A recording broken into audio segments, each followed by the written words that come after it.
Since the dawn of civilization, the powerful have conspired to twist the course of history to suit their own designs.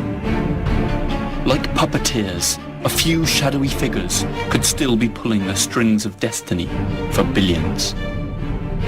Those who cry conspiracy are usually mocked at, for sometimes the truth is so obvious it goes unnoticed. Are those merely paranoid fantasies cooked up to feed the appetite of paperback readers and web surfers, but which bear no relation to reality? Or are we living out some perfectly executed plan? Wars, revolutions, social movements, terrorist attacks. Everything is given an official explanation. But perhaps nothing is what it seems to be. Let's dare to unveil the incredible world of secret societies. Of all the secret societies we know of, there is one that stands out from the rest due to certain characteristics that make it especially menacing. Its treacherous tenets, the scandal and the paranoia they've unleashed, and more disturbing, the suspicion that since its creation, it has intervened in each and every major world event that has steered the course of history. The Illuminati of Bavaria, the most fearsome secret society in history.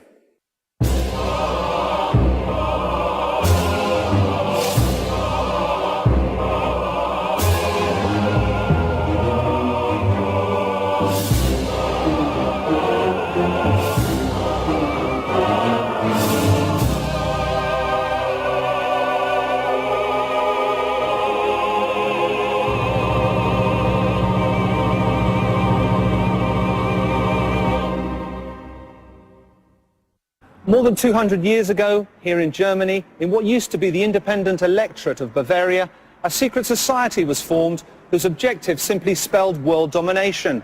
Its strategy to abolish all religions and governments in order to take control of humanity under a unified state, with no countries, no borders, and under the command of a single leader. Its name, the Illuminati of Bavaria. Perhaps you've never heard of them, or perhaps you have, and are familiar with some of the theories that blame them for all the bad things that have befallen us. Theories that intertwine verifiable facts with delirious conspiracy theories that run the gamut from the United States to aliens, but have a common thread in the founding tenet of the Illuminati, the creation of a new world order. And perhaps, and only perhaps, that great jumble of information and disinformation that today pervades the media is also part of a broader, sinister plan. The Order of the Illuminati was officially prescribed more than 200 years ago. But if we pay close attention to subsequent events, we shall find an alarming succession of coincidences that suggest strongly that they are still among us, and that their power, far from having waned, is still very much in evidence. To find out just how much is fact and how much is fiction, we shall start off by learning what history has to tell us about this mysterious order. Then we shall investigate what has happened since the order's demise. Finally, we shall draw our own conclusions. On May the 1st, 1776, Adam Weishaupt, a young canon law professor at the University of Bavaria, founded the Order of the Perfectibilists, also known as the Illuminati of Bavaria. Though it was influenced by the Illuminist trends of the time, the name of the order was inspired by the Spanish Alumbrados and the French Illuminés, old Gnostic sects that upheld the communion of man and God without the intermediation of the Church. Initially, the stated objectives of the Illuminati seemed entirely harmless and philanthropic. To stimulate a human and sociable vision, support virtue where it may be threatened or oppressed by vice, to promote the progress of merit-worth people and foster the benefit of those deprived of education. Adam Weishaupt. Little is known of Adam Weishaupt, but he was undoubtedly a mysterious man. Even his name has given rise to speculation. Adam Weishaupt, in German, can be broken down into Adam, the first man, Weis, knowledge or wisdom, Haupt, leader. That is to say, the first man that leads the wise, an entirely fitting name to define his role in the order he established and in the sinister plans he propounded. Adam Weishaupt was born in Ingolstadt, Bavaria, in the south of Germany in 1748. A convert from Judaism, he was raised and educated by Jesuits. A precocious intellectual, at the age of 28, he was dean of the Jesuit University of Canon Law at Ingolstadt. In spite of his apparent religious fervour and Catholic zeal, Weishaupt was obsessed with ancient Egyptian rites and rituals, and at the same time he also maintained regular contact with Freemasons, the historic enemies of the Catholic Church. Like many thinkers of that era, he admired Jean-Jacques Rousseau, who insisted that man was noble and free by nature, and could be governed without the need for religious or established institutions. The only practice that one ought to teach children is that they should never submit to one. Jean-Jacques Rousseau. The Illuminati were created within a Masonic lodge to which Weishaupt belonged. By that time, Freemasonry was already a prestigious secret society of long standing, and its excessive secrecy and closeness to the powers that be had turned it into the ideal nurturing ground for Weishaupt's order, who began to infiltrate it. The Freemasons, good keepers of secrets, would contribute knowingly or otherwise to the Illuminati plan. For his order, Weishaupt borrowed the strict, military-style hierarchical structure of the Jesuits and divided it into 13 degrees. First level, nursery, preparation, novice, Minerval, Illuminatus minor. Second level, Freemasonry, subdivided into 2 orders, Symbolic Apprentice, Fellow of the Craft, Master Freemason, and Scottish, Illuminatus Major, and Illuminatus Dirigens. Third level, Mysteries, subdivided into 2 orders, Lesser Mysteries, Priest and Regent, and Greater Mysteries, Magus, Rex, and King, or Areopagite.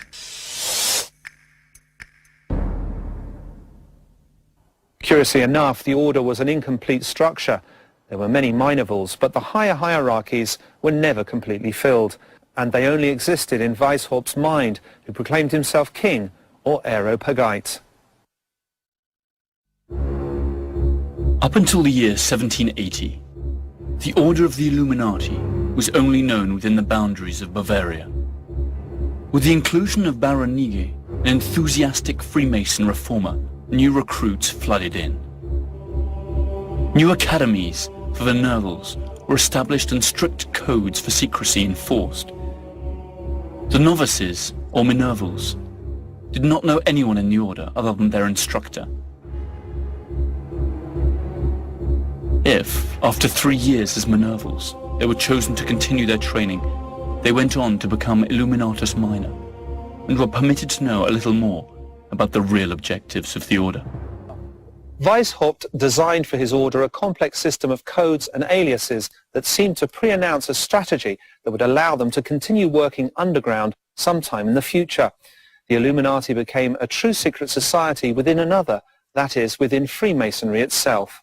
It soon became clear that the true objectives of Weishaupt and his Illuminati went far beyond simple altruism. The order was symbolized as a letter O with a dot in the center. Everyone assumed pseudonyms inspired by Roman and Greek history. Adam Weishaupt, Spartacus. Aaron Nige, Philo. Franz Xavier Zwack, Cato. Marquis of Constanza, Diomedes, and so on. Cities and regions also received coded Hellenic names. Munich, Athens. Frankfurt, Thebes. Bavaria, Greece. Letters were coded with numbers in the lower degrees, and with hieroglyphics in the higher degrees. Just 7 years after he had founded his order, Adam Weishaupt boasted of having more than 600 followers in Bavaria alone, and many more in the rest of Europe. The order attracted influential people, including nobles and members of the clergy. Paradoxically, active members of the Catholic Church could be found among the ranks of the Illuminati. Perhaps these recruits were open-minded members of the clergy who had been attracted by the order's modernizing and humanistic views. But it seems equally likely that the Catholic Church had decided to infiltrate the order in order to learn more about its true objectives. If this were the case, the results were soon plain to see. The Order of the Illuminati spread across Europe like wildfire, and soon the powers that be, the Catholic Church and Freemasonry itself, tried to put a limit to its expansion. Adam Weishaupt went into exile and worked underground, his secret files exposed and his true motives discovered. But the Brotherhood had already dispersed, and all its branches were prepared to act anonymously and in utmost secrecy. In 1790, the Order of the Illuminati had officially ceased to exist in Bavaria, Prussia, and the other domains of which is now modern Germany. But perhaps their disappearance was little more than a charade. After all, a secret society is born to act in the shadows, and when it is discovered, it must die in order to go on living. The Order itself could perish, but not its objectives. The Illuminati fire had started, and it would be unstoppable. To return to man his fundamental rights of equality and liberty, we should begin by destroying every religion and every civil society and finish abolishing property. Adam Weishaupt.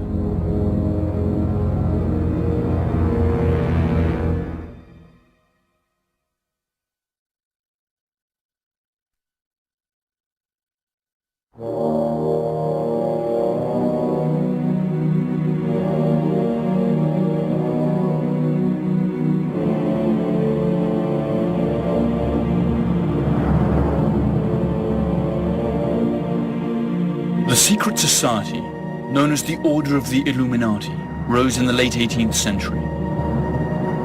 It was not the first secret society, and it would not be the last. But its name would always remain a magnet for conspiracy theorists, who maintain that it is still active among us today. 5 years after the Order of the Illuminati was created, Baron Adolf Knigge joined its ranks. He was the man behind its fast expansion and its attempt to infiltrate all of Freemasonry. Knigge, a bankrupt nobleman, a Freemason, a scholar and an occultist, found that Weishaupt and his Illuminati gave a new sense of purpose to his life. Knigge joined the order and worked for the Illuminati cause with fervor and conviction. In very little time, he was able to infiltrate most of the major Freemasonry lodges, with the exception of the English and Scottish ones, which perhaps due to their conservatism, rejected Knigge's liberal ideas. But barely 4 years after joining the order, Baron Knigge left, accusing Weishaupt of being a tyrant filled with delusions of grandeur, a megalomaniac that had deceived his own followers by claiming that the order had an ancient origin, when in fact it was a new cult tailor-made for his own personal glory. The events that followed would vindicate Knigge's charge. The innocent and charitable order of the Illuminati had deceitful objectives, and now, thanks to Knigge's contribution, it also had the capacity to achieve them. A short time after Knigge's desertion, Bavaria was buzzing with rumors that a certain secret order was aiming to put an end to established order and organized religion, and to create a new world order under a single unified government. This information could only have come from either Knigge himself or from those Jesuit infiltrators who had certainly witnessed strange initiation rites. A great deal has been said about the rituals of secret societies. The Illuminati were no exception. Perhaps the Jesuits who witnessed them decided it was time to act up. As a result of their testimony, the Catholic Church forced the Elector of Bavaria to ban the order. There were 3 rooms. In the last one there was a richly decorated red throne. On the other side there was a table with a red tablecloth, upon which lay the garments of the regent, a white leather cuirass with a red cross and a white cloak with another red cross. The candidate walks across this room dressed like a slave, chains hanging from his hands. And the regents say "Stop! Only free men can enter." And the defenders respond, "He is free. He has fled from his oppressors to join the Brotherhood." The room was red and brightly lit.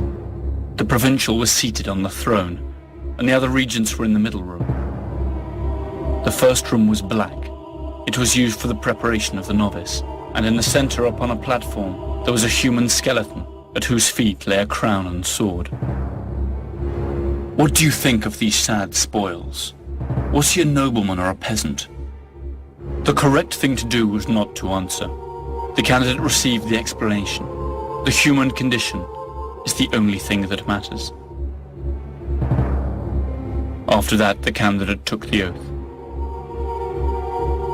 From a distance, these rituals seem to be rather naive, and Weishaupt's objectives unobtainable, even risible.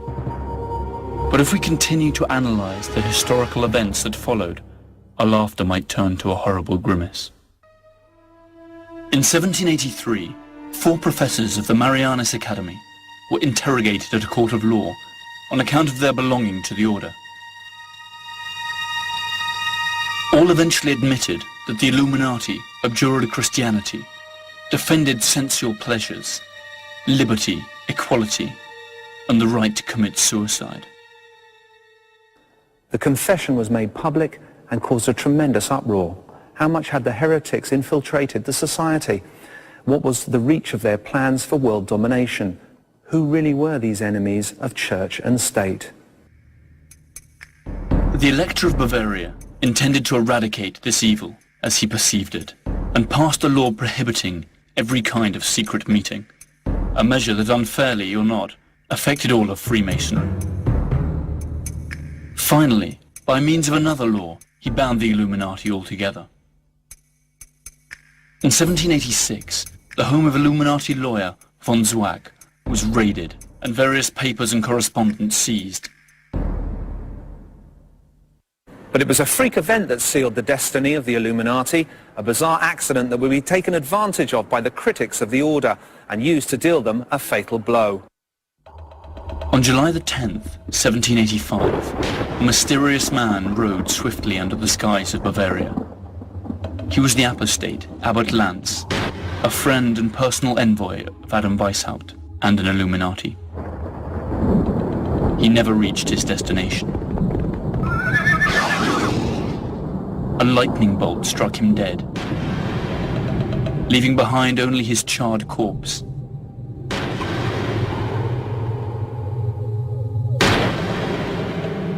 Curiously, the papers that he carried were not affected by the fire.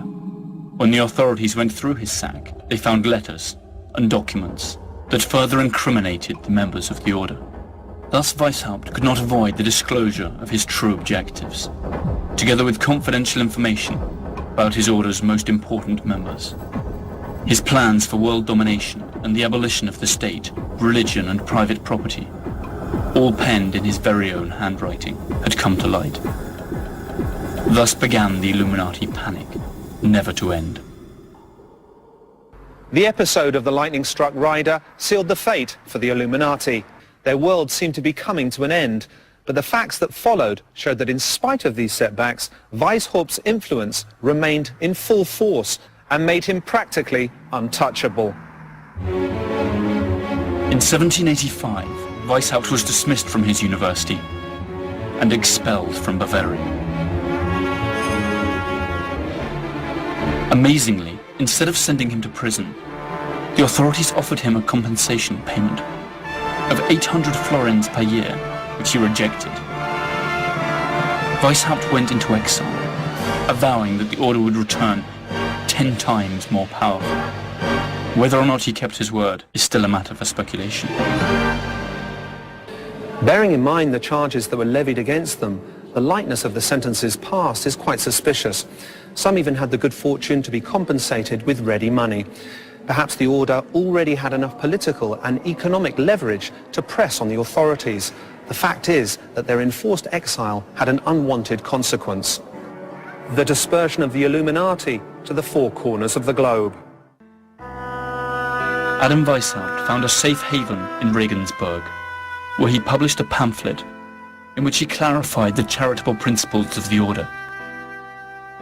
He then took up residence in Gotha, whose duke was an Illuminatus. The official story says that he abandoned all political activity and made his peace with the Catholic Church. Thereafter to lead a tranquil life, far removed from conspiracies.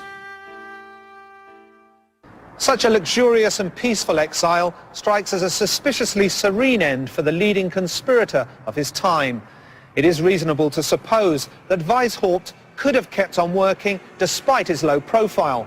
And even if his retirement had been genuine, the order of the Illuminati already had a life of its own, as would soon be detected during the one episode that shook Western civilization the most and lay the groundwork for a true new world order, the French Revolution.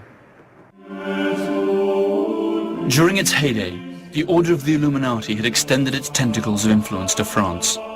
There it recruited, among others, Frederick the Dietrich, the mayor of Strasbourg, Mirabeau, the politician, and the Duke of Orleans, who recruited followers to the Parisian Freemasonry lodges.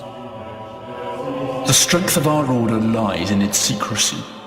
It should never appear anywhere under its own name, but always shrouded in another name and another occupation.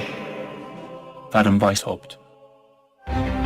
The connection between the Illuminati and the Jacobins during the French Revolution of 1789 was denounced by one of the order's most fervent detractors, Abbot Augustin Barruel. Likewise, the Scottish Freemason, author John Robison, devoted a long and verbose chapter of his work to what he regarded as the Illuminati's influence on the revolution. Robison maintained that Weishaupt and the Club of the Illuminati, together with the Club of the Jacobins, controlled the National Assembly, and from Paris ruled all of France. One wonders if the Illuminati acted in good faith, seeking to free the French from royal oppression, or if the revolution was merely a convenient vehicle for its plans for creating a new world order, free from monarchy and religion, but under their control.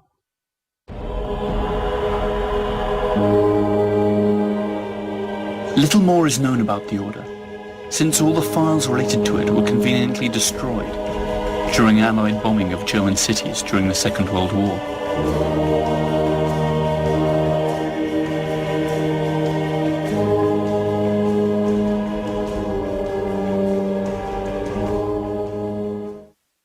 Who were the Illuminati? Heroes fighting for liberty and reason, or demented tyrants who sought to enslave the world? The answer has as many facets as there are ways of interpreting history, and the truth is that time has not helped to solve the enigma. A short time before its apparent disbanding, the Order of the Illuminati had lodges in more than 25 European cities, from Munich to London, including Vienna, Paris, and Naples. Pretty soon its name became associated with other illustrious names, and powerful clans and families that to this day decide the destiny of the world. Here is where the official history ends and the tracks of the Illuminati disappear. Adam Weishaupt died in 1830, apparently removed from any secret activity. But people noticed that the Illuminati plan for world domination coincided suspiciously with many of the events that apparently arose naturally by the will of the people. Princes and nations will disappear without violence from the earth. The human race will become one family, and the world the abode of reasonable men. Adam Weishaupt.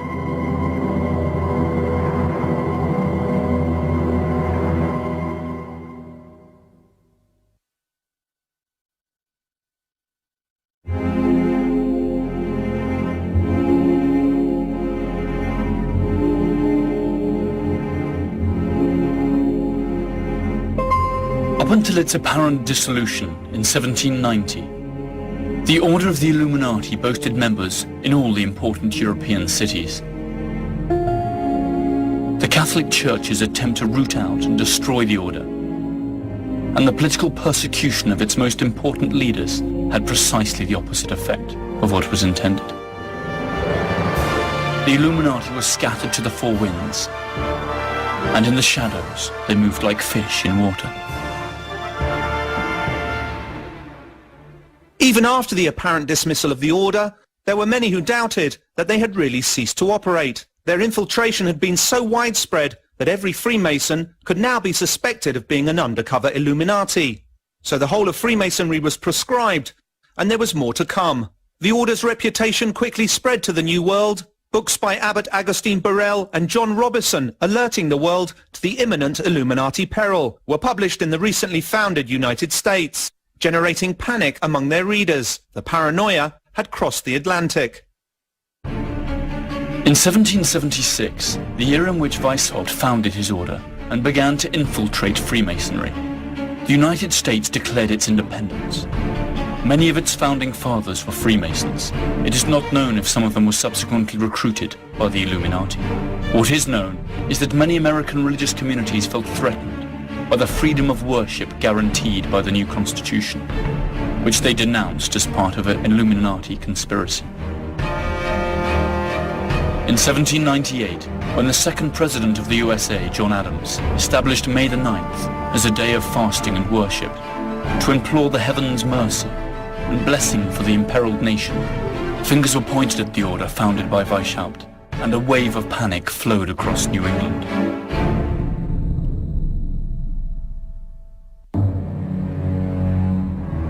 We should strive to do all we possibly can to endeavor the advance of the Illuminati in all important public positions. Adam Weishaupt. In Boston, Reverend Jedediah Morse dedicated his sermons to the Illuminati threat. The media echoed his words, but no firm evidence of Illuminati conspiracy was ever uncovered. An immensely vast, rich and potentially powerful country where the practice of Freemasonry was widespread and accepted was certainly a fertile land in which to sow the Illuminati seed. Up to what point was the Illuminati Panic of New England exclusively based on absurd conspiracy theories promoted by zealous religious leaders? It was none other than Thomas Jefferson who, after reading Abbot Barrowell, came out in defense of Adam Weishaupt. In 1800, Jefferson wrote to his friend Madison, "Adam Weishaupt believes in the indefinite perfectibility of man. He thinks he may in time be rendered so perfect that he will be able to govern himself in every circumstance, so as to injure none, and to do all the good he can, to leave government no occasion to exercise their powers over him, and of course to render political government useless. This, you know, is not far removed from our own ideals." Jefferson's main opponents, the Federalist Party, founded by Alexander Hamilton, proclaimed that Jefferson as well as the Democratic Republican Party were all controlled by the Illuminati. Nothing was ever proven. Jefferson's party is the forerunner of the Democrats and Republican parties that today take turns to govern the USA.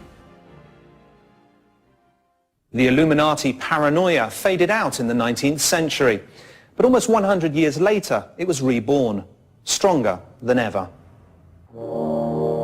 In the early 20th century, English right-wing writer Nestor Webster stated without offering any proof that since 1786, a lodge of the Order of the Illuminati had become established in Virginia and 14 other American cities.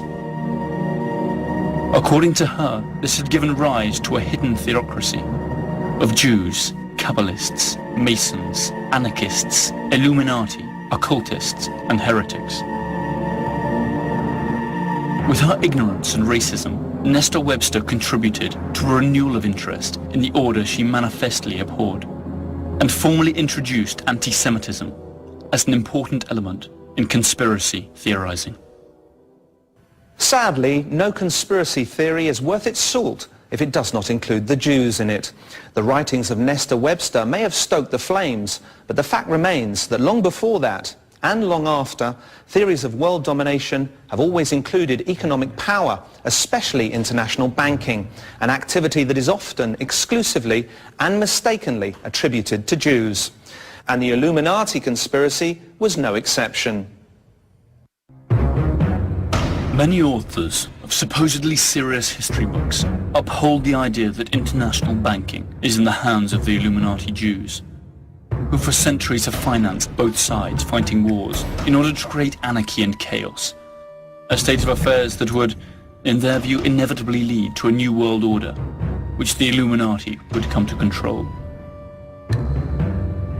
The bête noire of these conspiracy buffs is the Rothschild clan, immensely powerful and conveniently Jewish. History tells us something different. The only connection between the Rothschild clan and the Illuminati is that the patriarch of the Rothschild clan, Amsel Meyer, had, among many other clients, Prince William of Hesse, who seems to have been one of the first members of the Order of the Illuminati. Though it's true that the Rothschilds, in common with almost all European bankers, financed wars and revolutions, this activity, though morally questionable, does not constitute evidence that they were world conspirators or Illuminati. There is no proven connection between Jews and the Illuminati. However, in the early 20th century, another English writer, Lady Queensborough, proclaimed and denounced the existence of a global conspiracy in which Jews and the Illuminati played a key role. Her books, though poorly researched and devoid of proper evidence, were widely read at the time, a period which we should not forget coincided with the rise of Adolf Hitler and the slaughter of 6 million European Jews, among other victims. In spite of the conspiracy theories that link Judaism, international banking, world domination, and the Illuminati, Weishaupt himself wrote, "Jews, pagans, women, monks, and members of other societies are excluded from the order." The vast majority of Illuminati were Christians by birth. Many of them were drawn from the nobility, and were even clergymen. Women and Jews were only to be accepted in separate lodges and academies. In spite of this, it has frequently been claimed that the protocols of the learned elders of Zion, an anti-Semitic rant drawn up by the Russian Tsar's secret police, is in reality the literal transcription of a discussion of Illuminati Congress, where a group of Jews outlined plans to take over the world. Adolf Hitler used this libel to stoke hatred against the Jews, and even denounced a Jewish Masonic conspiracy. The curious thing is that many of the very same authors and conspiracy hunters who attack Jews and Freemasons do not hesitate to accuse Hitler himself as a covert Illuminatus, together with Stalin and Marx, and finally end up putting in the same bag Marxists, Bolsheviks, bankers, Jews and Nazis, a decidedly unlikely mix. Jews have not been the only ones to be singled out. The Illuminati have also been linked to a larger or lesser degree with whatever bogeyman persecution mania the human mind can concoct. Terrorists, demons, even extraterrestrials. And it is here where information blurs into disinformation. In 1976, a writer named Des Griffin tried to revive the belief that the origin of the Illuminati is the rebellion of the Lord's angels and the expulsion of Lucifer. The name Lucifer means him who brings light, just as the word Illuminati means the illuminated. A thesis that not even Weishaupt himself could have dreamt up. Other authors believe that the Illuminati obsession with power can be traced to our reptilian brain, the brainstem that controls our impulses, and in some few incoherent sentences conclude that the Illuminati are really galactic reptiles disguised as human beings. A search on the internet for the words New World Order produces more than 1,400 million web pages, most of dubious content. So much disinformation and stupidity is eye-catching. Why are there so many theories dedicated to the minuscule group of conspirators who supposedly disappeared more than 200 years ago? What if the paranoid are not totally wrong? After all, we compare the world in 1790 with the world today, the main Illuminati objectives have been achieved, or have at least been set in motion. Coincidence? Or is it that this wealth of conspiracy theories is just serving the purpose of drawing our attention away from certain irrefutable facts? We shall direct all of humanity, secretly. We will influence all political transactions. Adam Weishaupt.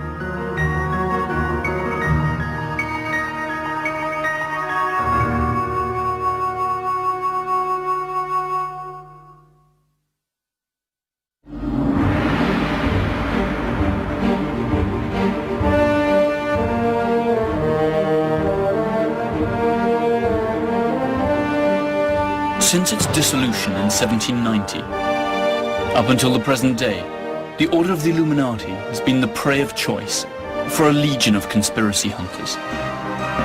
Most of the accusations are downright hilarious. Satanic cults, scientific experiments in parallel dimensions, contacts with aliens, and all of the above simultaneously. So much disinformation helps conceal certain historical facts that chime perfectly well with the original Illuminati plan to generate a new world order under their control. The saying goes that the best way to hide a secret is to shout it in the marketplace. In the case of the Illuminati, the saying holds true, because if we analyze carefully some of the major world events of the last 200 years, we will see that the ideals of Adam Weishaupt and the Illuminati of Bavaria seem to have borne fruit. Let's start with their first postulate to put an end to established government. Since the creation of the Order of the Illuminati, the European monarchies have indeed lost all real power. Most modern countries are now constitutional democracies. And those which still have royal families use them as mere ornaments of power or as tourist attractions. The Bolshevik Revolution not only put an end to the Russian monarchy, it also abolished private property, another of the Illuminati ideals. The resultant Soviet Union also complied with another Illuminati objective, soon implemented by every Western nation, to establish full, equal rights for men and women. Let us speak now of the second postulate, unification under a single world government. Since its creation in 1945, conspiracy mongers have considered the United Nations and its predecessor, the League of Nations, the Illuminati dream come true.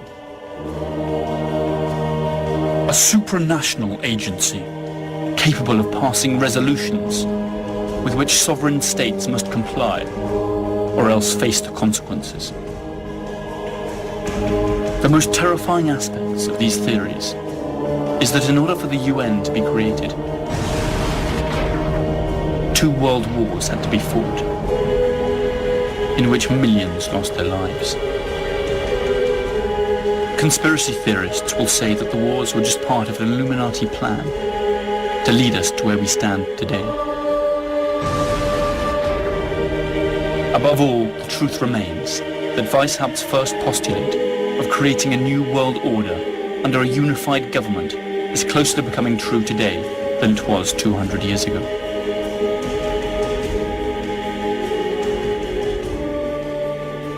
And what about the third objective of the order, to put an end to religion?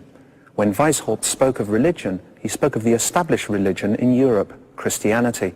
So what of Christianity today? Thanks to the secret activities of the Order, or else the growing influence of humanistic and rationalistic doctrines, since the creation of the Illuminati, the Catholic Church has been steadily losing its influence. Science and reason have encroached on the territory that was once ruled by faith, and today religion occupies a limited space in our lives compared to what it had 200 years ago. A space that is continually contracting thanks to ephemeral but more contemporary styles of worship that attack the central tenets of Catholicism. Abortion, euthanasia and divorce, only the most visible symptoms of a structural weakening of the once almighty Church of Rome. And finally, a new world order. Isn't this precisely what globalization proposes? Globalization itself seems like an Illuminati dream come true. Free flow of capital, free flow of information. The sensation that each time we are more in control of our own decisions. But all of it, capital, information, servers, internet, is in actual fact manipulated by a single world power. Are we living in a world designed by Adam Weishaupt? The next logical question is, who is the leader of the Order of the Illuminati today? Who are Weishaupt's successors, if indeed they exist?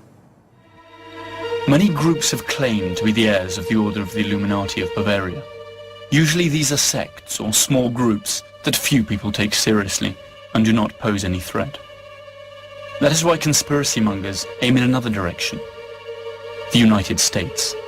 Their chief argument centers on the March 6, 1991 speech, when George H. Bush, President of the USA and former director of the CIA, used the phrase New World Order when addressing Congress, after defeating Saddam Hussein in a war that many today regard as an imperialistic blow against an oil-producing country.